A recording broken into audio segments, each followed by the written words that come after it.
Vítajte v Readmio. Prinášame vám nový spôsob, ako čítať deťom. O troch lenivcoch.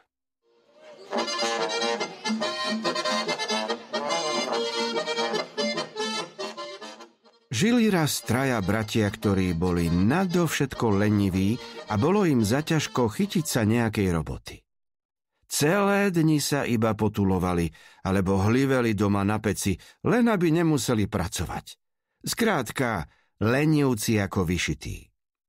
Lenže, ako sa hovorí, bez práce nie sú koláče. A veru aj naši bratia pomaly nemali čo dať do úst. Peňazí nebolo, no robiť sa im ani za nič nechcelo.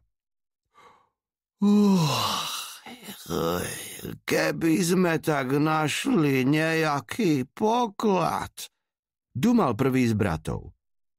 Hneď by sme mali po starostiach.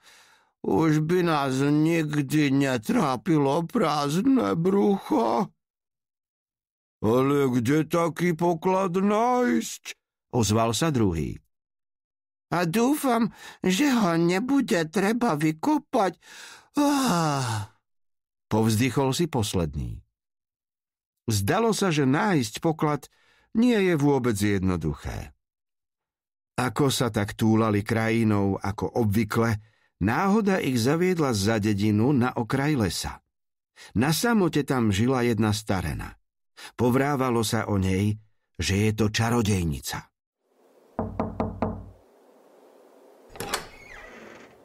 Tetuška, líškal sa jej najstarší brat.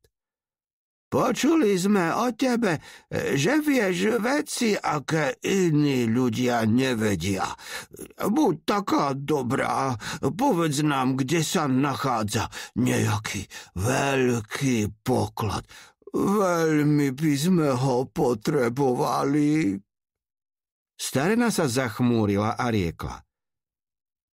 Viem o mnohých veciach, o ktorých sa šepoce vo vetre aj v lísti, ale kde nájsť veľký poklad, to netuším. Ak by som o ňom vedela, našla by som ho predsa sama. Bratia posmutneli. Ale môžem vám dať dobrú radu. Keď príde spln, vydajte sa bosí a s prázdnym žalúdkom na kopec Hojberg, tam, kde stojí zrúcanina hradu. Nesmiete však medzi sebou prehovoriť ani jediného slova. Na tom kopci sa za splnu zjavuje kráľ trpaslíkov, ktorý v zrúcanine žije. Keď ho zbadáte, opýtajte sa ho na poklad.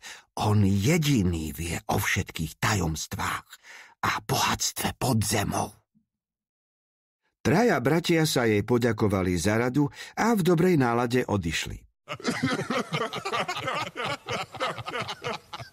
Tešili sa, ako by im poklad už patril. Keď nastal najbližší spln, vybrali sa teda bosí, hladní a celkom mlkví k zrúcanine hradu na kopci Hojberg. Cesta bola dlhá a úmorná a bratia sa veru poriadne zapotili, kým vkročili medzi staré hradby.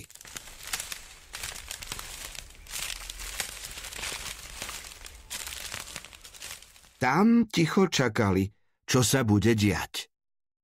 Dlho sa nedialo nič. Ani lístok sa nepohol, len zvuky lesa a nočných tvorov im robili spoločnosť. Po chvíli sa k ním vzduchom doniesol hlahol zvonov. To v dedine odbila polnoc. Odrazu? Čo sa nestalo? V hradbách sa ukázala žiarivá štrbina a z nej vyšiel trpasličí kráľ. Bol odetý v šarlátovom plášti a v ruke držal zlaté žezlo. Strieborné vlasy a brada mu siahali skoro až po pás. Keď však zbadal, kto pred ním stojí, zamračil sa. Čo robia títo lenivci na mojej hore? Zrúkol na bratov. Nemáte tu čo hľadať? Bratia sa od strachu celí roztriasli. Len ten najmladší zozbieral trochu odvahy a vyhrkol: Pán kráľ, nenevajte sa na nás. Prišli sme vás poprosiť, či by ste nám neprezradili miesto, kde sa nachádza nejaký veľký poklad. Práca je pre nás ťažká, už nemáme čo do úst. S takým pokladom by sa nám žilo o mnoho lepšie. Kráľa tieto slová neobmäkčili. Aj ďalší dvaja bratia začali prosíkať a presviečať ho. Počúval ich s kamennou tvárou, až sa mu na nej naraz zjavil potmehúcky úsmev.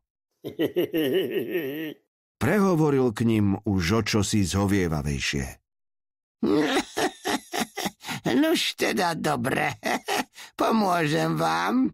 Potrebujem však na to 3 dni. S týmito slovami vytiahol spod plášťa brezovú halúsku a zapichol ju do zeme. Na 4. deň sa sem vráťte, povedal im.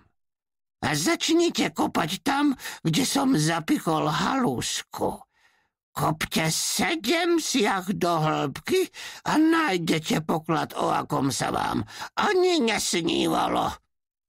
Ten poklad vám prinesie bohatstvo, šťastie a spokojnosť.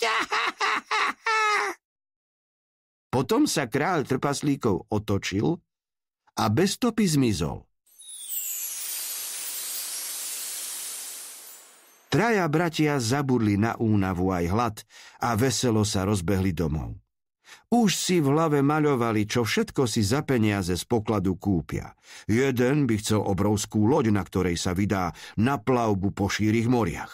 Druhý si postaví honosný zámok priamo tu, na kopci Hojberg. A tretí si zaskúpi celúčičké kráľovstvo. Takto natešene premýšľali a snívali 3 dni. Keď nadišla 3. noc a na krajinu padla tma, znova vyliezli na kopec Hojberg.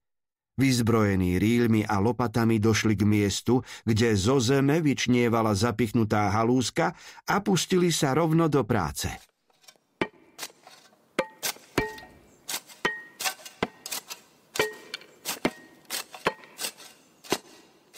Kopali a kopali celú noc.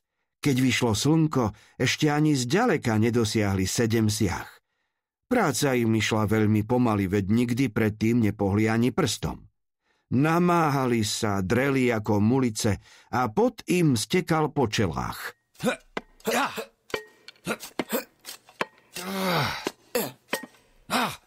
Prvý deň od únavy nariekali a vzdychali a na rukách sa im prvý raz v živote urobili mozole. Na druhý deň, keď mozole stvrdli a ruky si privykli na prácu, sa im to už zdalo o niečo ľahšie. A na tretí deň zistili, že im kopanie ide celkom od ruky. Nakoniec uplynulo niekoľko dní, kým vykopali jamu hlbokú 7 siah. V tom jeden z rýľov narazil na čosi tvrdé. Trúhlica. To je ten poklad, zaradovali sa bratia.